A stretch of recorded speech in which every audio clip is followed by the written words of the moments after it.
पेशे खिदमत है कहानी जालिम शहजादा और पत्थर की शहजादी। प्यारे दोस्तों, किसी मुल्क में एक बादशाह हुकूमत करता था। उसका एक बेटा था जिसका नाम था अलमास। अलमास आवारा, बेरहम और जिद्दी शहजादा था। इत्तेफाक से बादशाह मरेजुल मौत में मुब्तिला हो गया। कुछ अरसा बीमार रहने के बाद उसका इंतकाल हो गया। बादशाह की मौत के बाद वह तख्त नशीन हुआ। सभी वजीरों ने आपस में मशवरा करने के बाद यह कहा कि अगर अलमास ने रियाया के साथ नाइंसाफी का बर्ताव किया तो सब वजीर उससे अलहदा हो जाएंगे। वजीर आजम हुमायूं अगरचे नौजवान था, लेकिन बहुत ही होशियार, अक्लमंद और दूरअंदेश था। उसने बूढ़े और तजुर्बाकार वजीर से कहा, आप लोग बादशाह से हुकूमत से अलहदा होने का ख्याल दिल से निकाल दीजिए और अपनी अक्लमंदी से अलमास को सीधे और सच्चे रास्ते पर ले आइए। चूंकि आप लोगों के अलहदा होने के बाद वह नए वजीर मुकर्रर करेगा और वह सब उसी के इशारे पर चलेंगे। फिर रियाया हरगिज खुशहाल ना रह सकेगी। यह सारी बातें वजीरों की समझ में आ गई और उन्होंने हुकूमत से अलग होने का ख्याल दिल से निकाल दिया। दूसरे दिन बादशाह अलमास ने वजीर से कहा, हम अपना खजाना देखना चाहते हैं, लिहाजा हमें इसी वक्त साथ लेकर चलो। वजीर को भला क्या इनकार होता। वो अलमास को तहखाने में ले गए। यहाँ 7 कमरे थे और हर कमरे के दरवाजे में ताला पड़ा हुआ था। पहला दरवाजा छोड़कर जब वजीर दूसरे दरवाजे की तरफ बढ़ने लगे तो अलमास ने कहा, इस पहले कमरे को क्यों छोड़ दिया वजीर? आजम हुमायूं ने अर्ज की, जहां पनाह इस कमरे को छोड़ ही दीजिए, इसमें कोई खास चीज नहीं है। अलमास बोला, अगर इसमें कोई खास चीज नहीं है तो इसके देखने में हर्ज भी क्या है? हुमायूं ने कहा, जहां पनाह अगर इस कमरे में खजाना होता तो यह गुलाम उसे जरूर दिखाता। अलमास ने गुस्से में आकर कहा, यह अजब बात है कि इसमें कुछ है भी नहीं और उसे खोलते भी नहीं। मेरा हुक्म है कि इसे खोलो, मैं इसे देखने के बाद आगे चलूंगा। उन्होंने हाथ बांधकर अदब से अर्ज की, जहां पनाह आपके वालिद साहब की वसीयत है कि इस कमरे को उस वक्त तक ना खोला जाए जब तक आपकी उम्र 40 साल की ना हो जाए, लिहाजा आप इसे ना खुलवाए। अलमास ने फर्श पर पांव मारते हुए कहा, हम इस वसीयत पर हरगिज अमल नहीं करेंगे। इस कमरे को फौरन खोला जाए। वजीर आजम ने उसकी जिद के आगे हथियार डाल दिए और कमरे का मजबूत ताला खुलवा दिया। अलमास कमरे में दाखिल हुआ तो उसने देखा कि फर्श पर निहायत खुश रंग और खूबसूरत कालीन बिछे हुए हैं। चारों तरफ हल्के नीले रंग के रेशमी पर्दे लटके हुए हैं और दरमियान में संगे मरमर का एक बुत खड़ा हुआ है। अलमास ने बुत के सामने खड़े होकर उसे देखा तो देखता ही रह गया। हुमायूं बोला, तशरीफ ले चलिए जहां पनाह, यह तो एक मामूली बूत है, इसे देखने से क्या हासिल होगा? अलमास ने कहा, यह किस औरत का बूत है? हुमायूं बोला, यह रियासत मेहराबाद की शहजादी का बुत है, आलम पनाह। अलमास ने कहा, बेहद हसीन और जमील औरत है। क्या तुम्हें मालूम है कि वालिद साहब ने यह बुत क्यों बनवाया था? उसने अर्ज की, आलम पनाह, गुस्ताखी माफ। वह इस शहजादी को अपनी मलका बनाना चाहते थे, लेकिन यह शहजादी एक जबरदस्त जादूगरनी भी है, इसलिए वह इनके कब्जे में न आ सकी। आखिर उन्होंने इसका बुत बनवाकर यहां रख लिया था और दिन में 2 बार उसे देखा करते थे। अलमास कहने लगा, क्या यह शहजादी हमें नहीं मिल सकती? हुमायूं बोला, इस तक पहुंचना बहुत मुश्किल है। चूंकि अब तक सैकड़ों नौजवान, जिनमें शहजादे और बादशाह भी शामिल थे, उसके पास पहुंचे, मगर उनमें से एक भी वापस लौटकर नहीं आया। अलमास कहने लगा, क्या तुम भी उसके पास नहीं जा सकते? हुमायूं ने जवाब दिया, वहां जाना तो कोई मुश्किल काम नहीं है, लेकिन वापस आना नामुमकिन है, चूंकि नहीं मालूम कि वहां जाने वालों को कत्ल कर देती है या जादू के अमल से उन्हें गुलाम बना लेती है। अलमास ने कुछ सोचते हुए कहा, तुम आज ही रवाना हो जाओ, हम 1 हफ्ते तक तुम्हारी वापसी का इंतजार करेंगे। अगर 1 हफ्ता गुजरने के बाद भी तुम ना आए तो हम अपनी फौज लेकर रियासत मेहराबाद पर हमला कर देंगे और तुमको आजाद करा लेंगे। हुमायूं ने कहा, अगर उसने मुझ पर जादू कर दिया तो क्या होगा? अलमास बोला, हमारे सलाहकारों में से मिर्जा अंगूरी को साथ ले जाओ, उन्हें जादू का तोड़ आता है। हुमायूं ने चौंक कर कहा, मगर आलम पनाह, मिर्जा साहब तो अफीमी हैं, उन्हें साथ ले जाने से क्या फायदा? अलमास बोला, नहीं नहीं, वह तुम्हारी मदद करेंगे, उन्हें जरूर साथ ले जाओ। गर्ज बादशाह खजाना देखने की बजाय वापस आ गया और वजीर आजम हुमायूं और मिर्जा अंगूरी को अपने साथ हाथी पर सवार करके मेहराबाद की जानिब रवाना कर दिया। महाबत की जगह वजीर आजम खुद बैठ गया और मिर्जा अंगूरी हौदज बैठ गए। दोनों हाथी को दौड़ाते हुए सहरा और जंगलों में से गुजरते हुए चले जा रहे थे। मिर्जा अंगूरी तो होदज में लेट गए थे, लेकिन हुमायूं होशियारी से बैठा हुआ था। 3 रोज का सफर तय करने के बाद वो रियासत मेहराबाद के दरवाजे पर पहुंच गए। पहरेदार ने उनसे रियासत में दाखिल होने का मकसद दरियाफ्त किया तो उन्होंने कहा, हम शहजादी साहिबा से मिलने के लिए हाजिर हुए हैं। पहरेदार ने हुमायूं से कहा, नौजवान, शहजादी साहिबा से मिलोगे तो अपनी जान गंवा बैठोगे। मिर्जा अंगूरी बोले, क्या कहाँ हम और जान गंवा बैठेंगे नादान, हमें देखकर तो मौत का फरिश्ता भी आंखें बंद कर लेता है। पहरेदार ने कहा, अगर यह बात है तो शौक से चले जाइए और शहजादी साहिबा के महल के दरवाजे पर रखे हुए नक्कारे को बजाइए। दोनों अपने हाथी को लिए हुए महल के दरवाजे पर पहुंचे। फिर हुमायूं ने नीचे उतरकर चोब उठाई और नक्कारे को जोर जोर से बजाया। उसकी आवाज सुनकर 7 कनीजें दौड़ती हुई आई और अदब से सलाम करके कहने लगी, चलिए हुजूर, शहजादी साहिबा आपका इंतजार फरमा रही है। कनीज को देखकर मिर्जा अंगूरी भी नीचे उतर आए और वजीर आजम हुमायूं के हमराह शहजादी मेहर के पास गए। उन्होंने देखा कि वह मरमर के बुत से कहीं ज्यादा हसीन और खूबसूरत है। सुर्ख और सफेद चेहरा, बड़ी बड़ी नरगिसी आंखें, सिवा नाक, पतले पतले गुलाबी होंठ, लंबे लंबे स्याह बाल। शहजादी मेहरुन्निसा ने अपनी प्यारी और सुरीली आवाज में कहा, क्या आप लोग मुझे देखने आए हैं या मुझसे ब्याह करने का इरादा रखते हैं? हुमायूं ने कहा, ब्याह करने के ख्याल से हाजिर हुआ हूं। शहजादी कहने लगी, मेरे 5 सवाल हैं। अगर आपने इन 5 सवालों के सही जवाब दे दिए तो मैं आपसे ब्याह कर लूंगी, लेकिन अगर आपने एक सवाल का भी जवाब ना दिया तो आपकी गर्दन कटवाकर दरख्त पर लटकवा दूंगी। वो देखिए, सामने दरख्त पर। दोनों ने गर्दन उठाकर देखा तो एक ऊंचे दरख्त पर बेशुमार सर लटक रहे थे। मिर्जा अंगूरी बोले, अम्मा, हुमायूं क्या देख रहे हो तुम्हारा? सर भी इन्हीं में नजर आएगा। हुमायूं ने कहा, खामोश रहो।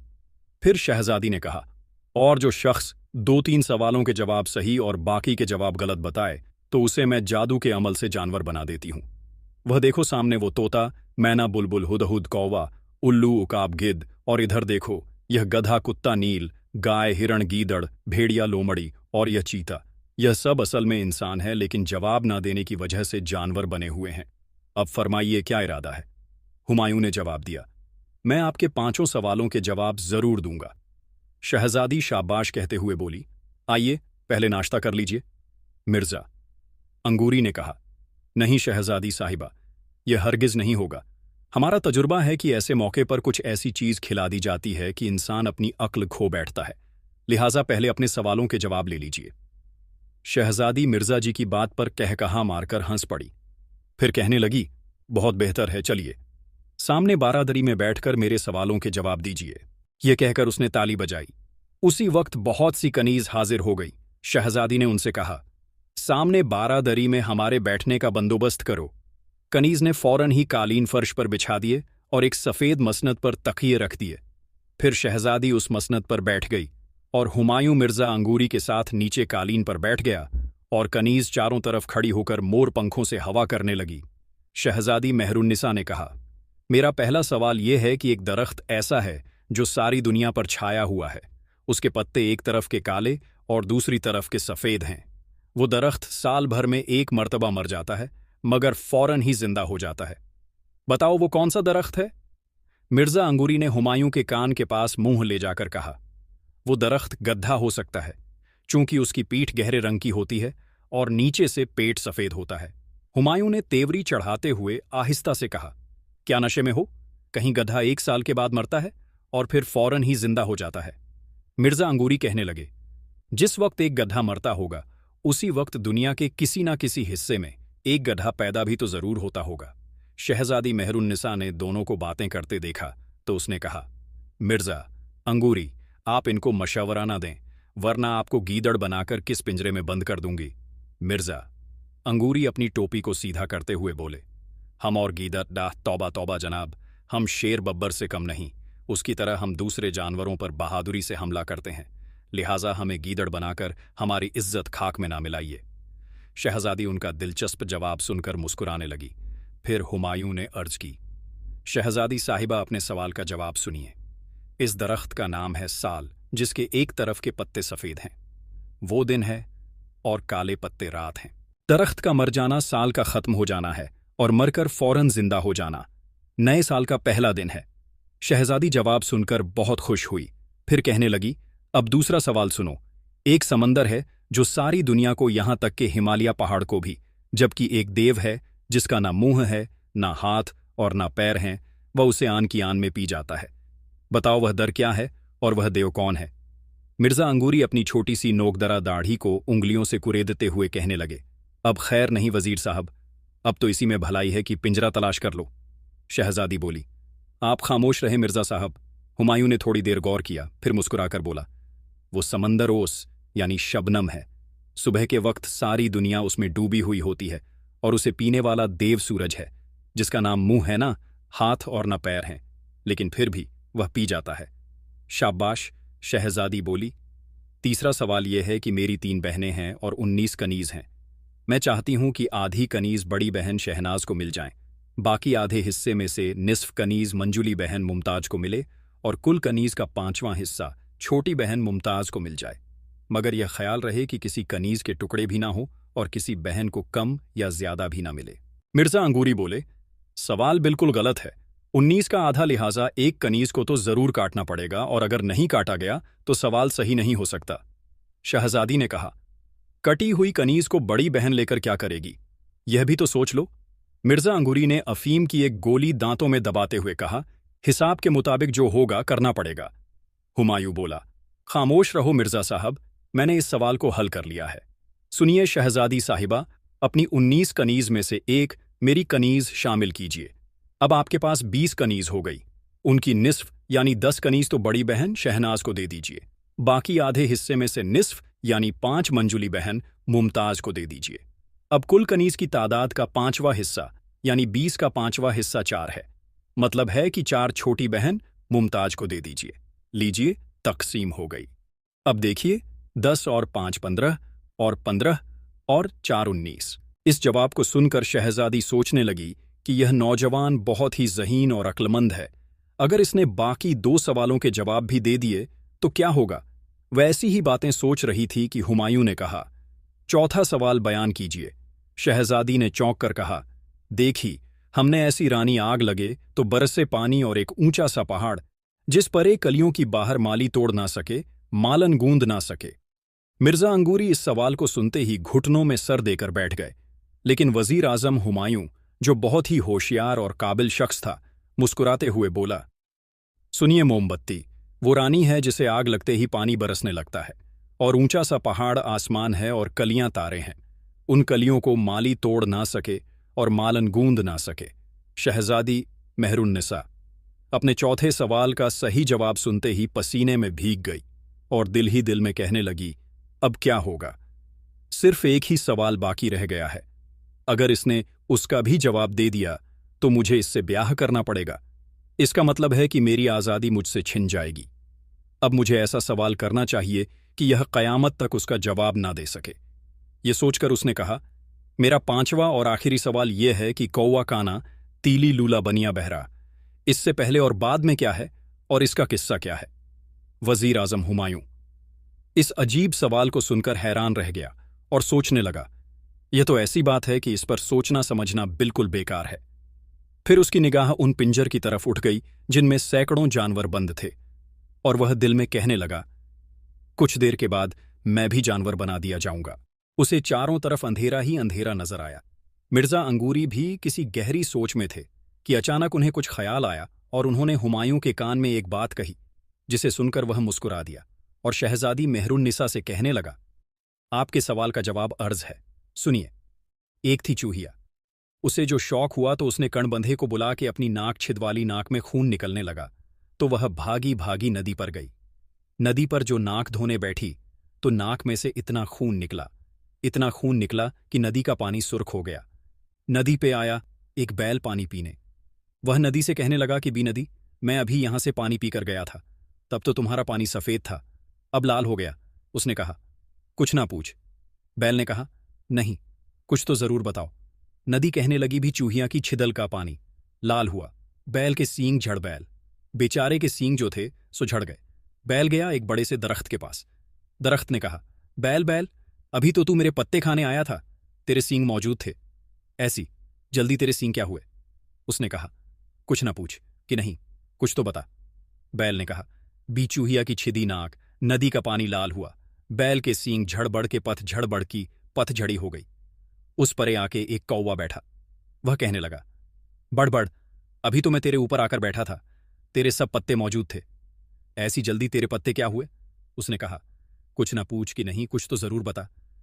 कहाँ भी चूहिया की छिदी नाक, नदी का पानी लाल हुआ, बैल के सींग झड़बड़ के पथ झड़ कौवा काना। कौवा बेचारा जो था सो काना हो गया। कौवा गया तेली के पास।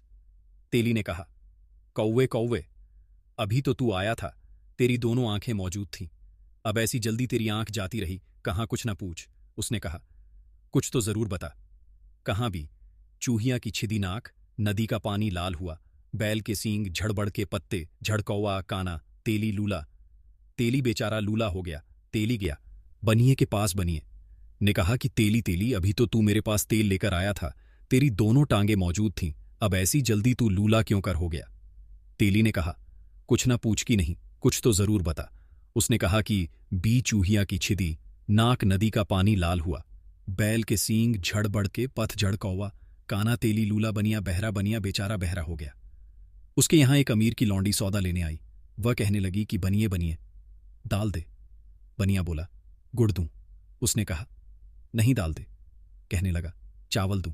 लौंडी चिल्ला के बोली कि बनिए बनिए, अभी तो मैं तेरे यहां चीनी लेने आई थी, तब तो तू खासा सुनता था, अब ऐसी जल्दी तू बहरा क्यों कर हो गया? बनिए ने कहा, कुछ ना पूछ। लौंडी बोली, कुछ तो जरूर बता। कहाँ के भी चूहिया की छिदी नाक, नदी का पानी लाल हुआ, बैल के सींग झड़बड़ के पतझड़ कौवा काना, तेली लूला, बनिया बहरा। लौंडी हंसी। लौंडी जो थी वह हंसते हंसते लौट होने लगी गई। बीवी के पास उन्होंने कहा कि अरे कम बखत, अभी तो तू भली चंगी थी, अब तुझे हंसी क्यों लग गई? कहने लगी, कुछ ना पूछ के, कुछ तो बता। कहाँ भी चूहिया की छिदी नाक, नदी का पानी लाल हुआ, बैल के सींग झड़बड़ के पथ झड़ कौवा काना, तेली लूला, बनिया बहरा। लौंडी हंसी। बीवी कूदी। बीवी कूदने लग गई। शहजादी मेहरुन्निसा अपने सवाल का लंबा चौड़ा लेकिन बिल्कुल सही जवाब सुनते ही हुमायूं को निगाह जमाकर इस तरह देखने लगी जैसे वह चलती फिरती शहजादी नहीं बल्कि संगे मरमर की बेजान मूर्ति है। उसके साथ साथ कनीज भी हैरान थी। हुमायूं ने खड़े होते हुए कहा, फरमाइए शहजादी साहिबा, अब क्या हुक्म है? शहजादी दबी जबान में बोली, अब मैं आपकी कनीज हूं, चूंकि आपने मेरे 5 सवालों के जवाब देकर मुझे जीत लिया है। आपको मुबारक हो कि हजारों आदमियों में सिर्फ एक आप ही ने मुझे मात दी है। हुमायूं ने कहा, मगर शहजादी साहिबा, मैंने आपको अपने लिए नहीं बल्कि अपने बादशाह अलमास के लिए हासिल किया है, अब आप उनकी मलका बनकर रहेंगी। शहजादी बोली, हरगिज नहीं, आपने मेरे सवालों के जवाब दिए हैं, इसलिए आप ही मुझसे ब्याह कर सकते हैं। अगर बादशाह मेरे सवालों के जवाब देता तो वह ब्याह करता, फिर किसी दूसरे को हक ना होता। हुमायूं ने कहा, शायद आपको मालूम नहीं कि हाथम बिन तय, जो हाथम ताई के नाम से मशहूर है, उसने हुस्नबानों के 7 सवाल हल किए थे, लेकिन उससे शादी ख्वारज़म के शहजादा मुनीर शामी ने की थी, हातिम ने नहीं। शहजादी बोली, आप दुरुस्त फरमाते हैं, लेकिन आपको मालूम होना चाहिए, हातिम ताई ने हुस्नबानों से पहले इजाज़त हासिल कर ली थी कि अगर मैं 7 सवाल हल कर दूं तो क्या आप मुनीर शामी से शादी कर लेंगी? हुस्नबानों ने इकरार कर लिया तो हातिम ताई ने उसके सवाल हल कर दिए थे, मगर आपने तो मुझसे इजाज़त हासिल नहीं की थी। हुमायूं ने कहा, मगर मैं बादशाह से वादा करके आया था कि आपके लिए शहजादी मेहरुन्निसा को लेकर आऊंगा, इसलिए मैं शादी करके अपने कॉल से नहीं फिर सकता। मेहरुन्निसा बोली, मुझे इन बातों से कोई मतलब नहीं। मिर्ज़ा अंगूरी जो खामोशी से दोनों की बातें सुन रहे थे कहने लगे, शहजादी साहिबा, इन्हें तो यूं भी आपसे दूर ही रहना चाहिए, क्योंकि आपका दिल इंसान की हमदर्दी से खाली है। सैकड़ों को आपने कत्ल कर दिया और सैकड़ों को इंसान से जानवर बनाकर पिंजर में बंद कर दिया। मेहरुन्निसा ने कहा, अगर तुम्हारा यह ख्याल है तो मैं इन सबको दोबारा इंसान बनाकर आज़ाद कर देती हूं। हुमायूं बोला, अगर आपने उन्हें आज़ाद कर दिया तो मैं आपका उम्र भर एहसान मानूंगा। शहजादी मेहर उसी वक्त मुस्कुराती हुई उठी और जादू की छड़ी हवा में घुमाई, पिंजरे के पास गई, फिर मंत्र पढ़ पढ़कर बारी बारी हर जानवर को छड़ी लगाती हुई चली गई। जिस जानवर के छड़ी लगती वह इंसान बन जाता। इस तरह सारे जानवर इंसान बन गए। फिर हुमायूं ने शहजादी से कहकर सबको आज़ाद करा दिया। जब तमाम लोग चले गए तो शहजादी ने कहा, अब आप ब्याह करने के लिए तैयार हो जाइए। मिर्ज़ा अंगूरी बोले, मैं चाहता हूं कि जादू की इस छड़ी को हमेशा के लिए ज़ाया कर दिया जाए। शहजादी ने कहा, मैं इसे ज़मीन में दबाए देती हूं। हुमायूं बोला, जी नहीं, आप यह छड़ी मिर्जा अंगूरी को दे दें। ये इस छड़ी को पत्थर से बांधकर दरिया में डुबो देंगे, फिर ये किसी के हाथ न लग सकेगी। शहजादी ने जादू की छड़ी मिर्जा अंगूरी के हवाले कर दी और कहने लगी, अब आपको क्या इनकार है? हुमायूं ने कहा, अगर मैंने आपसे ब्याह कर लिया तो बादशाह को क्या मुंह दिखाऊंगा? नहीं नहीं, मैं ब्याह नहीं करूंगा। एक कनीज ने कहा, गुस्ताखी और बेअदबी की माफी चाहते हुए यह अर्ज करती हूं कि आप चंद रोज यहां मेहमान रहकर गौर फरमा लें। शहजादी ने गले से एक हार उतारकर कनीज को इनाम दिया और दोनों से कहा, आप शाही मेहमान खाने में क्याम फरमाएं। हुमायूं बोला, जी नहीं, हम आपको साथ लेकर फौरन वापस जाना चाहते हैं, क्योंकि बादशाह सलामत इंतजार कर रहे होंगे। मगर शहजादी ने उनकी एक न सुनी और उन्हें मजबूर होकर मेहमान ठहरना पड़ा। इधर बादशाह अलमास ने जब देखा कि एक हफ्ता गुजरने के बाद भी हुमायूं और मिर्जा अंगूरी वापस नहीं आए, तो वह अपनी फौज लेकर रियासत मेहराबाद की जानिब रवाना हुआ और तीसरे रोज रियासत के दरवाजे पर पहुंच गया। शहजादी को जब मालूम हुआ कि उसकी रियासत पर हमला करने के लिए दुश्मन दरवाजे पर पहुंच गया है, तो उसने अपनी फौज को मुकाबले के लिए रवाना कर दिया। दोनों फौजों में जंग शुरू हो गई। हुमायूं को जैसे ही मालूम हुआ कि जंग हो रही है, तो वह दौड़ता हुआ किले के बुर्ज में गया और देखा कि दुश्मन कौन है, लेकिन अलमास को देखते ही उसने शहजादी से कहा, इस जंग को रोक दो, चूंकि मैं बादशाह को समझाना चाहता हूं। शहजादी ने हुमायूं को साथ लेकर सफेद झंडा बुलंद किया। उसे देखकर दोनों तरफ के सिपाहियों ने हाथ रोक लिए। फिर हुमायूं नीचे उतरकर बादशाह के पास गया और कहने लगा, जहां अपनाह मैंने शहजादी के 5 सवाल हल कर दिए हैं, लेकिन वह कहती है कि जिसने मेरे सवाल हल किए हैं वही मुझसे शादी कर सकता है, दूसरे किसी आदमी को हक नहीं है। अलमास ने आंखें निकालते हुए कहा, नमक हराम, दगाबाज, मक्कारी। शहजादी को देखकर नीयत बदल गई। हुमायूं बोला, नहीं जहां पनाह, यहां की एक एक कनीज इस बात की गवाह है कि मैं शादी करने से इनकार कर चुका हूं और आपके लिए शहजादी से लड़ रहा हूं। मिर्जा अंगूरी भी भागते हुए वहां पहुंचे और हुमायूं की तरफ से बोलने लगे, लेकिन अलमास ने उन दोनों में से किसी की बात पर यकीन नहीं किया और कहने लगा, मेरे साथ वापस चलो, मैं जंग करके इस रियासत को तबाह कर दूंगा और शहजादी का गुरूर खाक में मिलाकर उसे अपनी गुलामी में ले लूंगा। यह कहकर उसने अपने सिपाहियों को इशारा किया और उन्होंने हुमायूं को गिरफ्तार कर लिया। फिर अलमास अपनी फौज के साथ वापस चला आया। शहजादी मेहरुन्निसा यह हाल देखकर उदास हो गई, चूंकि हुमायूं से उसका ब्याह न हो सका और जादू की छड़ी भी हाथ से जाती रही। वह बहुत देर तक बैठी, कुछ सोचती रही। आखिर उसने 2 कनीज को बुलाकर हुक्म दिया कि तुम भेष बदलकर अलमास के महल में जाओ और हुमायूं की खबर लेकर बहुत जल्द वापस चली आओ। अगर हुमायूं का यहां आने का इरादा ना हो तो किसी तरह जादू की छड़ी हासिल कर लेना। कनीज आदाब बजा लाकर रवाना हो गई और रास्ते की मुसीबतें बर्दाश्त करती हुई अलमास के शहर में जा पहुंची। दोनों ने ग्वालिन का भेष बदल लिया और मटकों में दही लेकर शाही महल की तरफ चल दी। महल के सदर दरवाजे पर खड़े हुए दरबान ने उन्हें नहीं रोका और वह सीधी महल में चली गई। कनीज ने बातें बनाकर यह मालूम कर लिया कि बादशाह अलमास ने हुमायूं को गुलामों के कपड़े पहनवाकर जंगल में छोड़ दिया है और मिर्जा अंगूरी को शहर बदर कर दिया है। कनीज राज मालूम करने के बाद वापस मेहराबाद चली गई और उन्होंने सारा हाल शहजादी मेहरुन्निसा को कह सुनाया। शहजादी बहुत परेशान हुई और वह सोचने लगी, हुमायूं जैसे होशियार और अक्लमंद नौजवान ही की मुझे तलाश थी। ऐसे आदमी के साथ जिंदगी के दिन बहुत अच्छी तरह बसर होते हैं, लेकिन बादशाह अलमास जैसे के साथ एक दिन भी काटना मुश्किल हो जाता है। फिर उसे ख्याल आया कि जादू की छड़ी छिन जाने के बाद मेरी ताकत बहुत ज्यादा कम हो गई है। काश यह छड़ी मेरे पास ही रहती। अब अगर अलमास ने मेरी रियासत पर हमला कर दिया तो मैं उसका मुकाबला नहीं कर सकूंगी और वह मुझे जबरदस्ती यहां से ले जाएगा और मेरी मर्जी के खिलाफ मुझसे ब्याह रचा बैठेगा। इस ख्याल के आते ही वो कांप उठी और दिल ही दिल में कहने लगी, मैं ऐसा हरगिज नहीं होने दूंगी। मैं आज ही रवाना होती हूं और जंगलों, बयाबानों और सराओं में उसे तलाश करती हूं। मिर्जा अंगूरी को शहर बदर कर दिया गया था। वह बेचारे दूसरे शहरों में मारे मारे फिर रहे थे। जेब खाली थी। अफीम के लिए पास फूटी कोड़ी भी न थी। कोई काम भी नहीं जानते थे जो 2-4 पैसे कमा लेते। आखिर उन्होंने सोचा कि बाजारों में मजमा लगाकर जादू की छड़ी से लोगों को इंसान से जानवर और जानवर से इंसान बनाने का कमाल दिखाया करूं। इस तरह सुबह से शाम तक कुछ कमा लिया करूंगा। यह सोचकर उन्होंने एक बड़े बाजार में खड़े होकर मजमा लगाया और लोगों से कहा, भाइयों, मैं जादूगर नहीं हूं, लेकिन फिर भी इंसान को जानवर बना सकता हूं और उस जानवर को दोबारा इंसान के रूप में वापस ला सकता हूं। अगर यकीन ना हो तो कोई साहब मेरे सामने आकर खड़े हो जाएं। मजमे में से एक शख्स आगे आया और कहने लगा, अगर आपने मुझे ऊंट बना दिया तो मैं आपको 5 रुपए इनाम दूंगा। मिर्जा अंगूरी बहुत खुश हुए और उन्होंने छड़ी घुमाकर कहा, ए आदमी, तू ऊंट बन जा। वह आदमी ऊंट बन गया। यह कमाल देखकर मजमे ने जोर जोर से तालियां बजाई। फिर एक बहुत मोटा आदमी आगे आया और कहने लगा, मुझे हाथी बनाकर दिखाओ। मिर्जा जी ने छड़ी घुमाकर उसे हाथी बना दिया। उसी वक्त उधर से बादशाह की सवारी गुजरी। उसने दरियाफ्त किया, यह क्या तमाशा है? लोगों ने कहा, एक शख्स इंसानों को जानवर बना रहा है।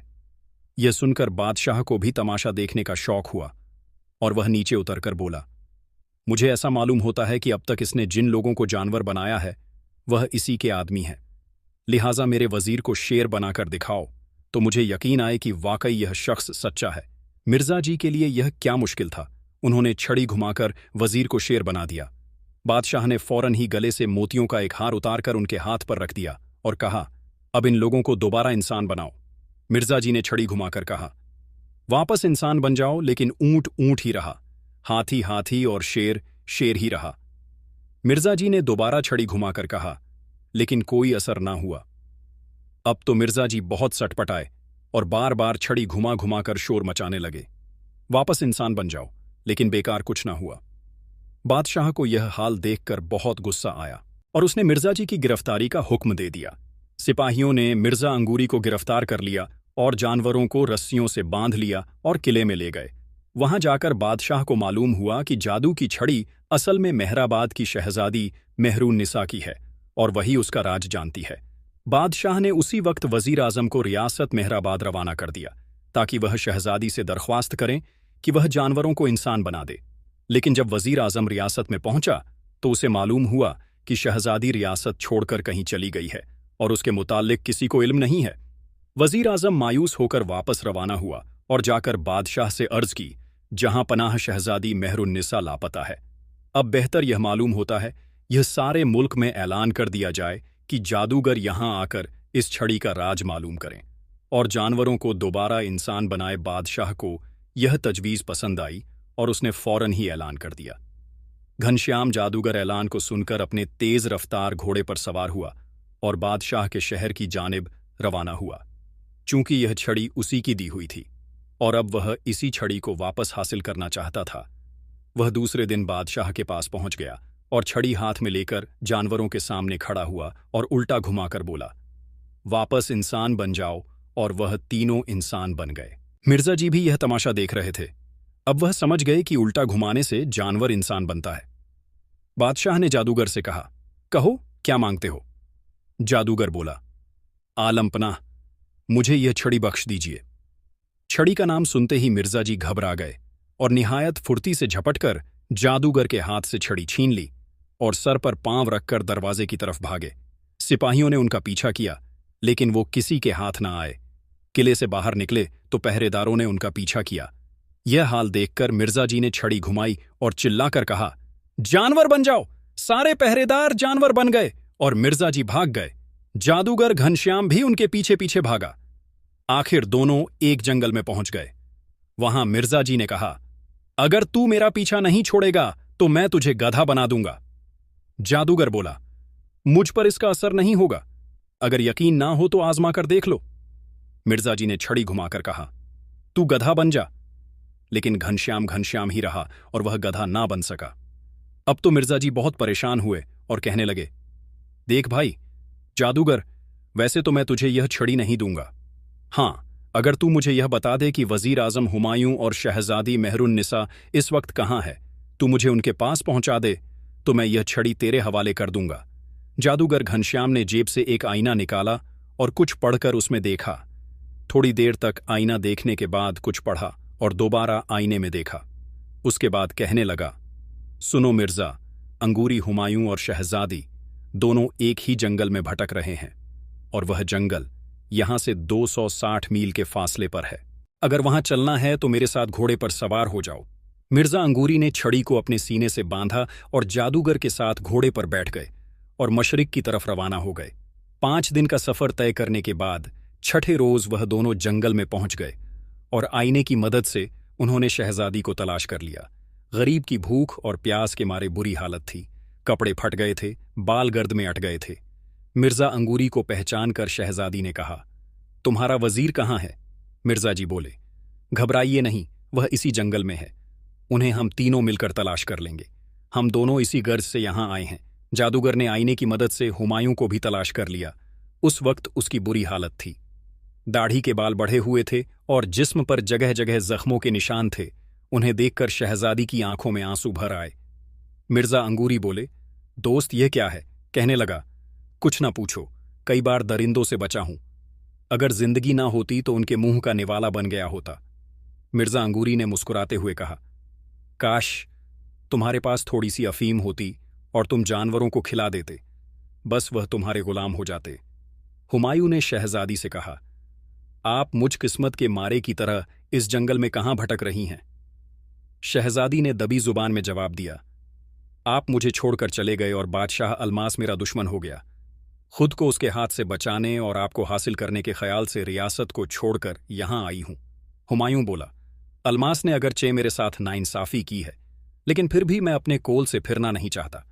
मैंने तुम्हारे सवाल सिर्फ उसके लिए हल किए थे, इसलिए मैं तुमको उसी के लिए हासिल कर सकता हूं, अपने लिए नहीं। मिर्जा अंगूरी बोले, क्या बात कर रहे हो? हुमायूं ऐसे जजील बादशाह के लिए, जिसने तुम्हारी वफादारी का तुम्हें यह इनाम दिया कि गुलामों का लिबास पहनाकर जंगल में छोड़ दिया और हमें शहर बदर कर दिया, अपनी वफादारी दिखा रहे हो? बड़े अफसोस की बात है। चलो शहजादी का हाथ पकड़ो और मेहराबाद के तख्त पर बैठकर निहायत शान से हुकूमत करो। घनश्याम जादूगर बोला, यह गुलाम भी आपके साथ है। बादशाह अलमास आप लोगों को मामूली सी भी तकलीफ नहीं पहुंचा सकेगा। अगर वह मुकाबले पर आया तो सारी उम्र रोएगा। हुमायूं खामोश था। शहजादी ने जादूगर घनश्याम को पहचानते हुए कहा, आप ही फैसला कीजिए। मेरा ऐलान यह था कि जो मेरे 5 सवाल हल करेगा मैं उससे शादी करूंगी। इन्होंने सवाल हल कर दिए, लेकिन कहते हैं कि मैंने बादशाह के लिए यह काम किया है और तुम्हें बादशाह के साथ जिंदगी गुजारना होगी। जादूगर बोला, यह बात बिल्कुल गलत है। तुमने अपनी जान की बाजी लगाकर सवाल हल किए हैं, इसलिए तुम ही शहजादी से ब्याह कर सकते हो, बादशाह हरगिज नहीं कर सकता। गर्ज ऐसी ही बातें करने के बाद सबने हुमायूं को मजबूर कर लिया और वह शहजादी मेहरुन्निसा से शादी करने के लिए तैयार हो गया। फिर सब खुशी खुशी रियासत मेहराबाद गए। वहां रियाया और शाही मुलाजिम अपनी शहजादी को देखकर बहुत खुश हुए। उन्होंने घर घर चरागा किया और बच्चों में मिठाई तकसीम की। शहजादी ने 1 हफ्ते के बाद हुमायूं से शादी कर ली और दूसरे दिन उसे तख्त पर बिठा दिया। बादशाह अलमास को यह खबर मिली तो वह गुस्से से आग बबूला हो गया और उसने वजीर आजम को बुलाकर रियासत पर चढ़ाई करने का हुक्म दे दिया। लेकिन उसने कहा, आलम पनाह 2 बातें हैं। एक तो यह कि शहजादी की शादी हो चुकी है, दूसरे एक छोटी सी रियासत पर हमला करना आप जैसे बड़े को जेब नहीं देता। बादशाह ने कहा, लेकिन हम उस बदमाश हुमायूं को जिंदा नहीं छोड़ेंगे। तुम फौज का एक दस्ता तैयार करो, हम उसे अपने हमराह रियासत मेहराबाद लेकर जाएंगे। वजीर आजम आदाब बजा लाकर वापस चला गया और फौज के एक मजबूत दस्ते को तैयारी का हुक्म दिया। दूसरे दिन बादशाह फौजी आदमियों के साथ रवाना हुआ और 3 रोज का सफर तय करने के बाद हुमायूं के पास जा पहुंचा।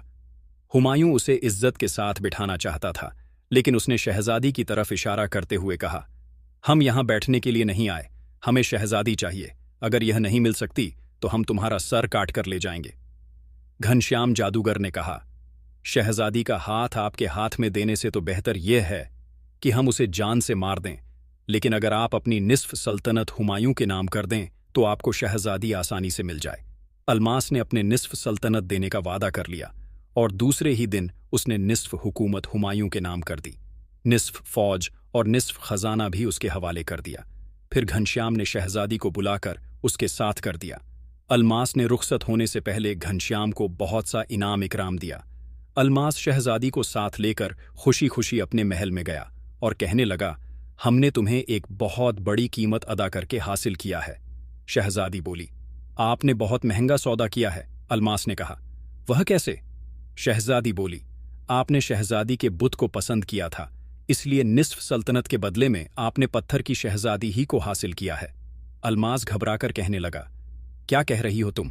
फिर उसने देखा कि जिसे वह शहजादी मेहरुन्निसा समझा था, हकीकत में पत्थर की शहजादी थी, जो जादू के जोर से चल फिर भी रही थी और बोल भी रही थी। असल शहजादी तो हुमायूं के साथ थी। अलमास सर पकड़ कर रह गया, क्योंकि वह अपने निस्फ सल्तनत, निस्फ फौज और निस्फ खजाना देकर अपनी ताकत कम कर चुका था। अब उसमें हुमायूं के मुल्क पर हमला करने की हिम्मत न थी। वह अपनी कम अक्ली और बिला वजह की जिद पर बहुत पछताया। घनश्याम जादूगर की इस खिदमत से खुश होकर मिर्जा अंगूरी ने जादू की छड़ी उसे इनाम के तौर पर दे दी और हुमायूं ने उसे एक जागीर भी दी। फिर यह सब ऐशो आराम की जिंदगी बसर करने लगे और बादशाह अलमास अपनी बदनसीबी पर आंसू बहाता रहा, लेकिन पत्थर की शहजादी को हमेशा महल ही में रखा। प्यारे दोस्तों, यह थी कहानी पत्थर की शहजादी की। आपको यह कहानी कैसी लगी? कमेंट बॉक्स में ज़रूर बताइएगा और मज़ीद कहानी देखने के लिए हमारे YouTube चैनल शाहानी नॉलेज को सब्सक्राइब करना मत भूलिएगा। मिलते हैं किसी नई वीडियो में नए टॉपिक के साथ। शुक्रिया। अल्लाह हाफिज़।